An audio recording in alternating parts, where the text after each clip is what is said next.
I sat frozen in the divorce courtroom as my mother-in-law pointed her manicured finger at me and declared, "My son Victor has been nothing but loyal, while this woman destroyed our family with her affairs." The judge's expression hardened as she studied me.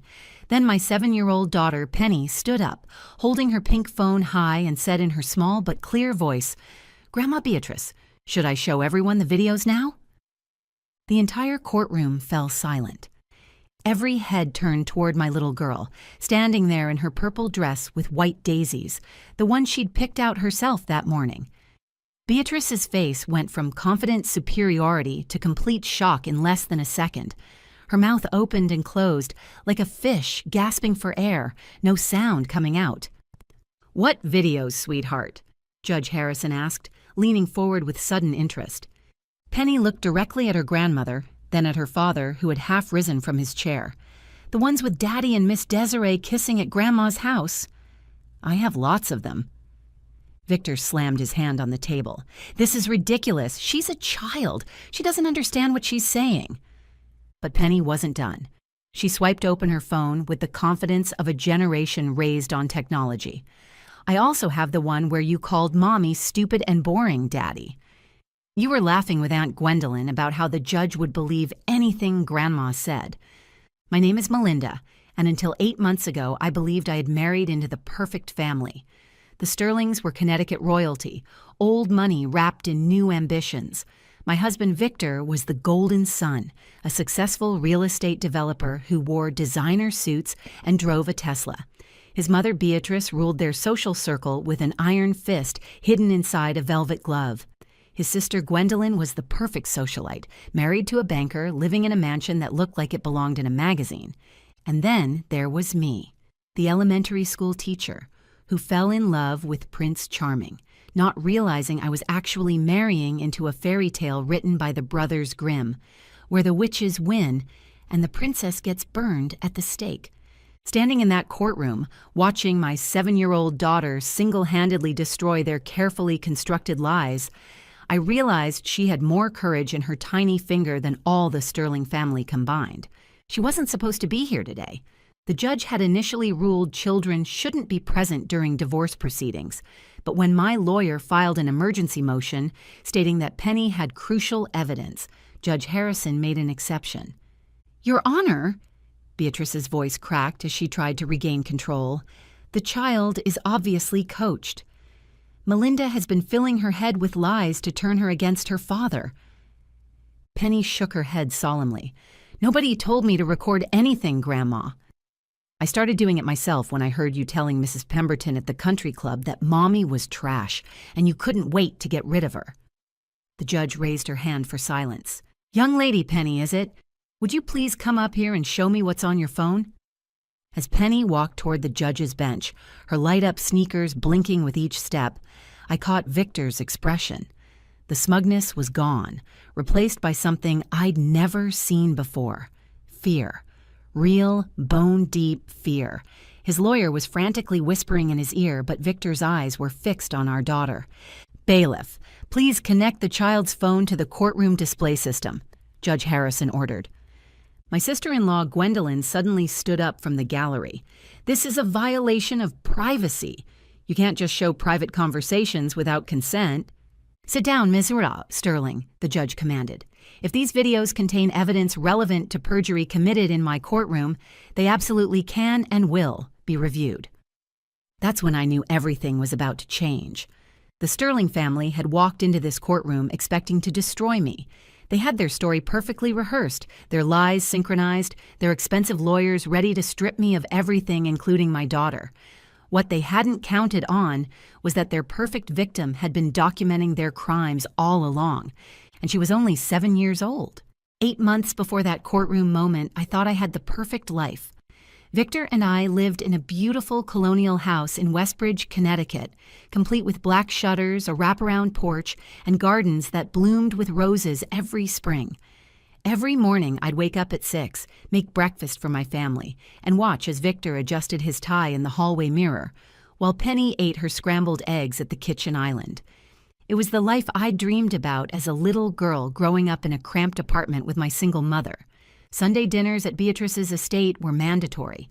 The Sterling family compound sat on 5 acres of perfectly manicured property, with a main house that looked like something from a luxury real estate magazine. Beatrice would greet us at the door wearing designer dresses and pearl necklaces that cost more than my yearly teaching salary. She'd lean in for air kisses, never quite touching my cheek, while her eyes conducted a full inspection of my appearance. "Melinda, dear," she'd say that particular Sunday in February, examining my simple blue dress from Target. "Victor works so hard to provide for you and Penny. Perhaps you could invest in something more appropriate for family gatherings. First impressions matter, even with family." Victor never defended me. He'd just squeeze my hand under the massive dining table and whisper, "You know how Mother is. She means well." But did she? Every dinner followed the same pattern. Beatrice would serve elaborate 5-course meals on china that had been in the Sterling family for generations, while making pointed comments about my career choices. "Teaching is such noble work," she'd say, her tone suggesting it was anything but. "Though I can't imagine why you'd choose to spend your days with other people's children when you could focus on raising Penny properly and supporting Victor's career." Gwendolyn was worse in her own special way. While Beatrice wielded passive aggression like a scalpel, Gwendolyn preferred a sledgehammer approach. She'd corner me in the kitchen while I helped clear plates, her perfect French manicure tapping against her wine glass as she dispensed unsolicited advice. "A successful man like Victor needs a wife who understands the game," she said that February evening, blocking my path to the sink. "Someone who can host his clients, charm investors, be an asset. Not someone who comes home covered in finger paint talking about parent-teacher conferences." "I love my job," I'd respond, keeping my voice steady. "My students need me." "Your husband needs you more," Gwendolyn would snap back, "or he'll find someone who understands that." Looking back, the warning signs were everywhere. Victor would come home late from client dinners, smelling like wine and perfume that wasn't mine. He'd guard his phone like it contained state secrets, taking calls in his home office with the door locked. When I'd ask about his day, he'd give vague answers about deals and meetings, then quickly change the subject to criticize something about our home or my appearance. "Maybe Mother has a point about your wardrobe," he'd said one evening as I graded papers at the dining room table. "My colleagues' wives understand presentation. You look like you shop at discount stores." "I do shop at discount stores," I'd reminded him, "on a teacher's salary while you handle all our investments and major purchases, remember?" He'd rolled his eyes and retreated to his office, probably to text whoever was making him compare me to other women. But I stayed. I made excuses. Every marriage has rough patches, I told myself. He was stressed about work. His family meant well. Things would get better once his latest development project was complete. I buried myself in my teaching, finding joy in my third graders' achievements, their silly jokes, their handmade cards that said "best teacher ever" in crooked handwriting. Penny was my anchor through it all. She had Victor's dark hair and angular features, but her spirit was entirely her own. She'd inherited my love of books and questions, always asking why things were the way they were. During those Sunday dinners, she'd sit quietly with her tablet, supposedly playing educational games I'd downloaded for her, but I'd catch her green eyes watching everything, absorbing the dynamics, filing away information with the precision of someone far older than 7. "Why does Grandma Beatrice make you sad, Mommy?" she'd asked one night as I tucked her into bed. "What makes you think she makes me sad, sweetheart?" "Your smile goes away when she talks to you. Your real smile, not the pretend one you do sometimes." Even at 7, my daughter saw through the facades we all wore. She recognized the difference between genuine happiness and performance. I didn't know then that she'd been documenting everything, building a case that would ultimately save us both from the Sterling family's suffocating embrace of wealth, lies, and conditional love that came with a price tag I could never afford to pay. Everything changed on a Thursday evening in March. Victor was supposedly at a client dinner in Hartford, the third one that week. Penny was at Beatrice's house for her weekly grandmother bonding time, an arrangement Beatrice had insisted upon since Penny turned 5.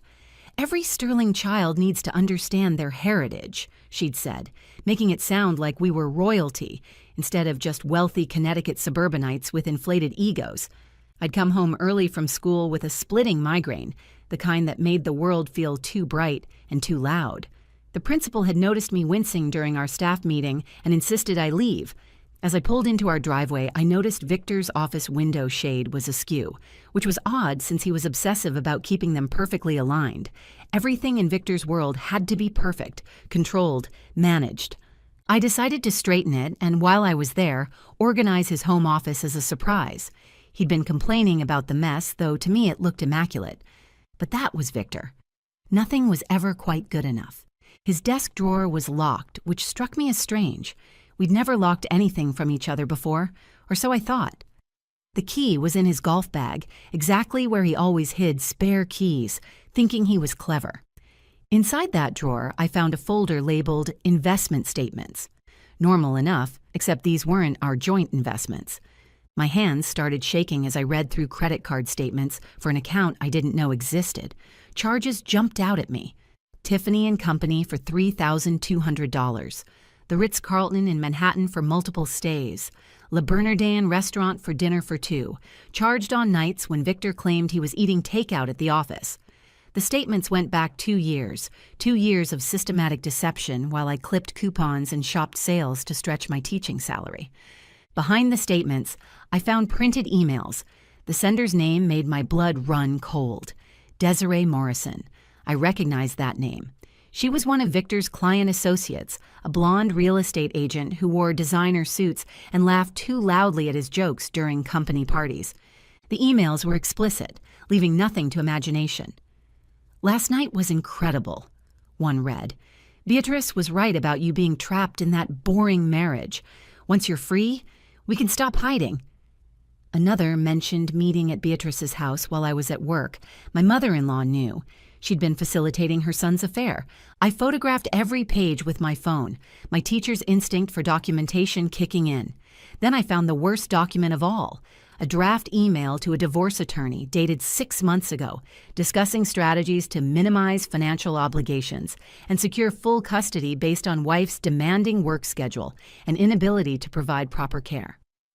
When Victor came home at 11 that night, I was sitting in the dark living room with the emails spread across the coffee table. He flicked on the light and froze when he saw me. "Working late?" I asked, noting his mussed hair and the lipstick mark barely visible on his collar. His eyes went to the papers, and his entire demeanor shifted. The mask dropped completely. "You went through my things. How dare you violate my privacy, Melinda? Our marriage is built on lies, and you're worried about privacy." I stood up, my voice stronger than I felt. "Who's Desiree, Victor? Or should I ask your mother, since she apparently knows all about her?" He loosened his tie, walking to the bar to pour himself scotch. The casual arrogance of that gesture, getting a drink while our marriage imploded, told me everything I needed to know about how much I meant to him. "You want the truth?" He took a long sip, then laughed coldly. "Fine. You're boring, Melinda. You come home covered in finger paint and playground dirt, talking about lesson plans and student progress like any of that matters. Desiree appreciates what I provide. She understands a man's needs. She fits into my world." "Then why not divorce me?" My voice cracked despite my efforts to stay strong. "Why all the lies?" "Because Mother would never approve of divorce without cause. It would damage the sterling reputation. And that prenup you signed without reading, you'd get nothing. I needed the perfect family image for my business partnerships. You're part of that image, like a prop in a stage play." "Penny isn't a prop," I said, anger finally overtaking hurt. "She's your daughter." "She's a sterling," he corrected, "and she'll remain one, with or without you." The next morning, while Victor was at his office, I filed for divorce. Within hours, he and his family launched their counterattack. Beatrice called every mutual friend, spreading rumors about my multiple affairs with faculty members. Gwendolyn posted on social media about gold-digging teachers who seduce wealthy men then destroy their families. Victor hired Richardson and Associates, the most aggressive divorce firm in Connecticut. But they'd made one crucial mistake in their strategic planning. They'd forgotten about Penny, the quiet little girl with the tablet who saw everything and forgot nothing. 2 weeks before the hearing, Penny came to my small apartment for her court-ordered visitation. I'd moved into a 2-bedroom rental in a less prestigious part of town, a far cry from our colonial house, but it was clean, safe, and free from the toxic presence of the Sterling family. When I opened the door, Penny ran into my arms, clutching her tablet and overnight bag tightly. "Mommy," she said quietly after we'd settled on the couch with hot chocolate and her favorite cookies, "why does Grandma Beatrice tell everyone you're bad?" My heart shattered into pieces. No child should have to navigate adult cruelty, especially from their own family. Sometimes adults say things when they're angry, sweetheart. It doesn't make them true. But you're not bad. Daddy is. She said it matter-of-factly, like stating the sky was blue or water was wet. I set down my mug carefully, trying to keep my voice neutral. "What do you mean, honey?" Penny opened her tablet and turned it toward me. "I need to show you something important." What I saw on that screen changed everything. Video after video, all time-stamped over the past year. The first one showed Victor and Desiree kissing passionately in Beatrice's living room, while Penny pretended to play in the corner. Beatrice's voice could be heard saying, "You two make such a better couple." Once this divorce is finalized, we can stop pretending Melinda ever existed. The next video showed Gwendolyn and Desiree shopping online for furniture. "This would look perfect in Victor's house once you move in," Gwendolyn was saying. "We just need to get rid of all Melinda's discount store garbage first." Another video captured Victor on a phone call, pacing in Beatrice's study while Penny sat unnoticed on the window seat. "The plan is simple," he said. "We paint Melinda as an unfaithful wife, mentally unstable from work stress. Mother and Gwendolyn will testify to seeing her with other men. The judge will give me everything, including full custody." "Penny," I asked, struggling to process what I was seeing, "how long have you been recording these?" "Since last year, when Daddy started bringing Miss Desiree to Grandma's house during my visits. Grandma always takes my tablet to check what I'm watching, but she doesn't know about the cloud backup. Daddy taught me about backing up important stuff when I was 5. The irony wasn't lost on me. Victor's own lesson about digital security had given his daughter the tools to expose his lies. "At first, I just wanted to remember things," Penny continued, her small face serious. "Then I heard them saying mean things about you, planning to take me away from you. That's when I knew I had to save everything." I pulled her close, overwhelmed by her bravery and heartbroken that she'd carried this burden alone. "Can I share these videos with my lawyer?" She nodded firmly. "I made copies on 3 different clouds. And I have more videos, Mommy. 47 total." I called my lawyer, Janet Rodriguez, immediately. She came over that evening and we watched every video. Janet, typically composed and professional, gasped several times. "This is a game changer, Melinda. They've committed perjury in their depositions. These videos prove conspiracy, adultery, and parental alienation attempts, but we need to be strategic about revealing them." My brother Theodore arrived the next morning, flying in from Chicago where he worked as a forensic accountant. I'd called him after meeting with Janet, knowing we'd need his expertise. Theodore had always been protective of me, and seeing the videos made his jaw clench with controlled fury. "I've been tracking Victor's financial movements," he said, spreading documents across my kitchen table. "He's been transferring assets to offshore accounts, hiding money in shell companies. But with Penny's videos establishing timeline and intent, I can prove deliberate financial fraud." We spent the next week building our case meticulously. Janet subpoenaed financial records that aligned with Theodore's findings. I provided documentation of every instance where Victor or his family had tried to interfere with my work or damage my reputation. 23 character witnesses from my school agreed to testify about my dedication as both a teacher and mother. The night before the hearing, Victor sent me a text. "Drop the divorce and I'll give you $50,000 to disappear. You'll never win against the Sterling family." I showed it to Janet, who smiled like a shark sensing blood in the water. He just added attempted bribery to his list of problems. Penny stayed with me that night, even though it wasn't my scheduled time. She crawled into my bed around midnight, her small body trembling. "Are you scared about tomorrow?" I asked, stroking her hair. No, she said with conviction that surprised me. Daddy and Grandma are the ones who should be scared. They forgot that kids have ears and tablets have cameras. They thought I was too little to matter. As I held my daughter in the darkness, I realized she'd learned more about truth and justice in her 7 years than the entire Sterling family had learned in their lifetimes. The courtroom was packed with spectators, including several reporters who'd caught wind of the Sterling family drama. Victor sat at his table with 3 lawyers, his jaw set in confident determination. He wore his most expensive suit, a charcoal gray that probably cost more than most people's monthly rent. Beatrice and Gwendolyn sat directly behind him in the gallery, dressed like they were attending a charity gala rather than a divorce hearing. Their coordinated cream-colored outfits screamed wealth and respectability. Victor's lead attorney, Harrison Pike, went first with theatrical flair. "Your Honor, we have clear evidence that Mrs. Sterling has been conducting multiple affairs throughout her marriage. She's been seen with various men at school functions, neglecting her duties as both wife and mother.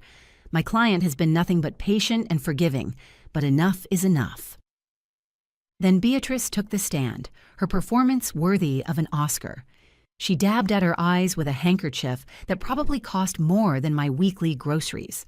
"My poor son has given Melinda everything, Your Honor. A beautiful home, financial security, social standing. And how does she repay him? By sleeping around with fellow teachers while my son works 80-hour weeks to provide for his family. I've personally seen her with different men at school events, laughing and touching them inappropriately." "Can you provide specific examples?" Judge Harrison asked, making notes. "Last month, at the school fundraiser, she was practically draped over the gym teacher," Beatrice said smoothly. "And the music teacher. They leave together every Tuesday. It's shameful. She's destroyed our family's reputation in the community." Gwendolyn followed with her own testimony, each word dripping with practiced disdain. "Cheaters like Melinda don't deserve anything, Your Honor. She's shown no respect for the sanctity of marriage. My brother Victor is the real victim here. He's maintained his dignity throughout this ordeal, while she's paraded her affairs around town." Judge Harrison's expression grew increasingly stern as she looked at me. Victor was practically glowing with anticipated victory, already mentally calculating his winnings. His lawyers were nodding along, confident in their choreographed attack. Then Janet Rodriguez, my attorney, stood up. "Your Honor, we'd like to present evidence that directly contradicts these testimonies. We call Penny Sterling to present documented evidence." "Objection!" Pike shouted. "A child cannot provide reliable testimony, especially one who's been coached by her mother." "The child isn't testifying," Janet clarified. "She's simply presenting video evidence that speaks for itself." Judge Harrison considered this. "I'll allow it. Proceed." Penny walked to the front with remarkable composure, her pink phone held steady in her small hands. She wore the purple dress with white daisies she'd chosen herself, her dark hair pulled back in a ponytail I'd carefully braided that morning. "Your Honor," Janet said, "Penny has some recordings she'd like to share." Beatrice's composure cracked. "This is ridiculous. She's 7 years old." Penny turned to her grandmother with a calmness that seemed to unsettle everyone. "Grandma Beatrice, should I show the judge the videos of Daddy and Miss Desiree kissing in your living room, or the one where you're planning the wedding with her while calling Mommy stupid?" The color drained from Beatrice's face so fast I thought she might faint. Victor jumped up, his chair scraping loudly against the floor. "Those are fake. This is manipulation." "Bailiff, please connect the child's phone to the display system," Judge Harrison ordered, her voice cutting through the chaos. The first video filled the courtroom screen. There was Victor, clear as day, in passionate embrace with Desiree Morrison in Beatrice's ornate living room. Beatrice's voice rang out cheerfully, "You two belong together. Once we get rid of that boring school teacher, you can finally be happy." Gasps rippled through the gallery. The second video played, Gwendolyn helping Desiree browse furniture online, saying, "Victor deserves someone with class, not some public school teacher who shops at Target." The third video was the most damaging. Victor, speaking on the phone in Beatrice's study, "The judge will believe anything when Mother testifies.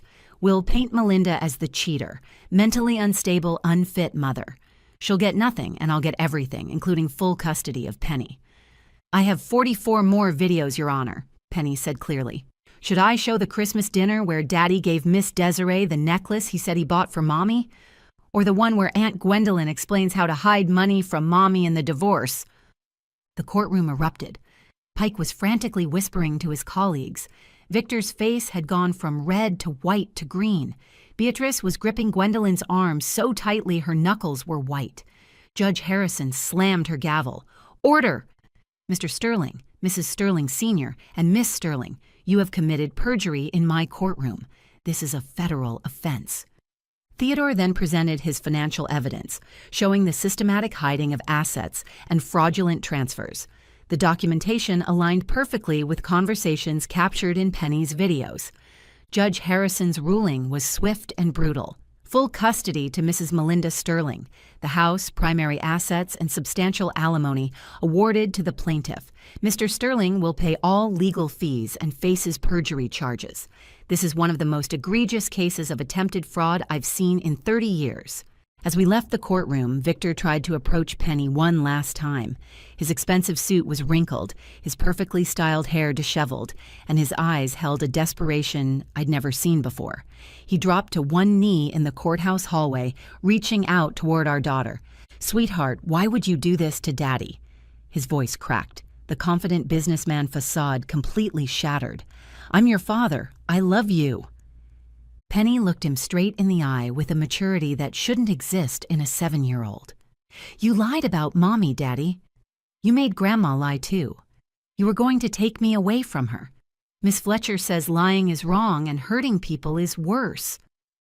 Miss Fletcher was her second-grade teacher, a woman who'd apparently taught my daughter more about integrity than her father ever had. Victor's mouth opened and closed, but no words came.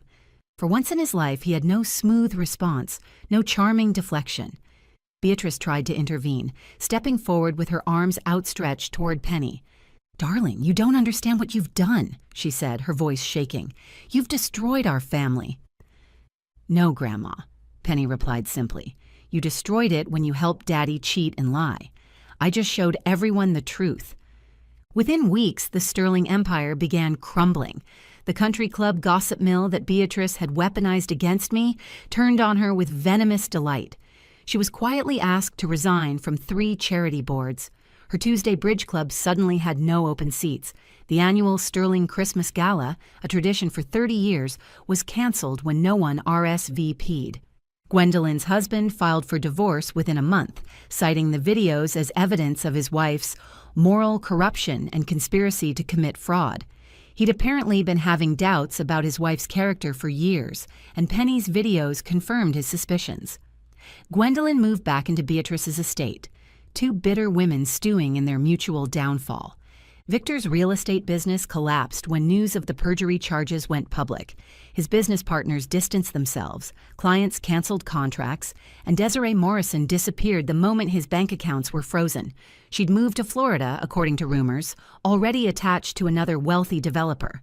Victor sent me an email 3 months later asking if he could see Penny for her birthday. I forwarded it to my lawyer, who reminded him that supervised visitation required court approval and completion of his mandated therapy sessions, which he'd been skipping. 6 months after the divorce, Penny and I had settled into a peaceful routine. We kept the house but redecorated everything, replacing the cold, formal Sterling aesthetic with warm colors and comfortable furniture. The room Victor had used as his office became Penny's art studio, where she painted pictures and made crafts that we hung proudly on every wall. I was promoted to vice principal at my school, a position that came with better hours and higher pay. My principal told me she'd been watching my leadership skills for years, but knew my home situation was complicated. "Now that you're free from that toxic situation," she said, "you can finally shine." One evening, as Penny and I made homemade pizza together, she asked me a question that stopped me cold. "Mom, do you think Daddy will ever understand what he did wrong?" I considered lying, providing false hope that her father might change. But Penny deserved truth, always truth. "I don't know, sweetheart. Some people never learn because they don't want to see their mistakes. They'd rather blame everyone else. That's sad." she said, carefully placing pepperoni on her half of the pizza. If he'd just been nice and honest, we could all still be a family.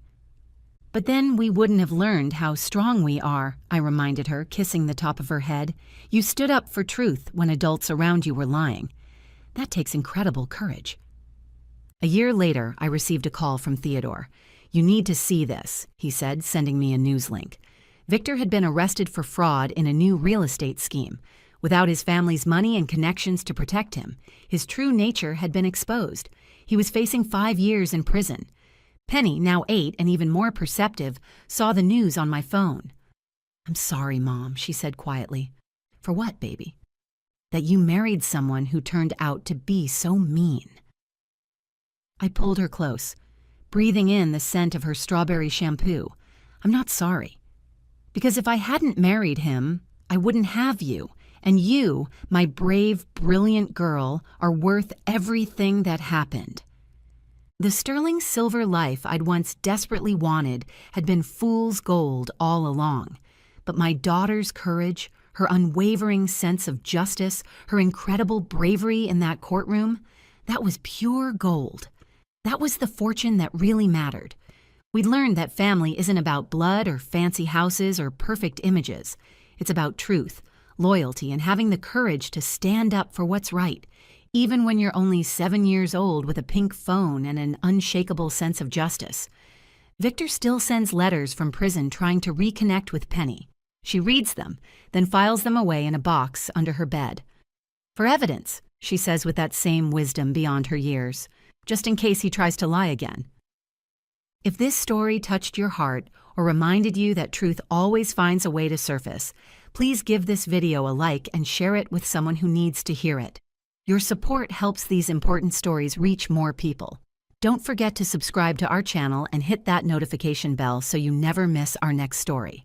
And remember, sometimes the smallest voices carry the most powerful truths. What would you have done in Melinda's situation? Let me know in the comments below. Until next time, stay strong and keep fighting for what's right.